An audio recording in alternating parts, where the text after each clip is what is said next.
ইস্টবেঙ্গলের সুদিন ফেরানোর জন্য অস্কার ব্রুজেন কিন্তু চেষ্টা চালিয়ে যাচ্ছেন এবং তার মনে হয় যে প্লেয়ারদের একটা গাছাড়া মনোভাব কিন্তু রয়েছে।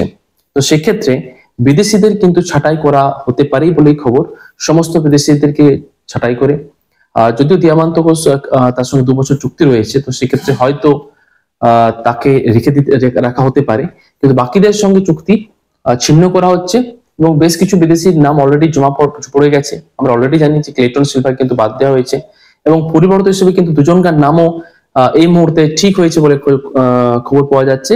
তার মধ্যে একটা নাম কিন্তু কোনর সিলস, যিনি চেন্নাইয়ান এফসির ফুটবলার, অনেক দূর কথা এগিয়েছে এই মুহূর্তে।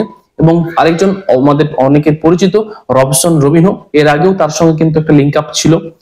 তো এই মুহূর্তে শোনা যাচ্ছে এই দুজনের মধ্যে একজন বা দুজনকেই কিন্তু নেওয়া হতে পারে। কোনর সিলস সম্পর্কে বলে রাখা ভালো, চেন্নাইয়ান এফসি হয়ে তিনি খেলছিলেন।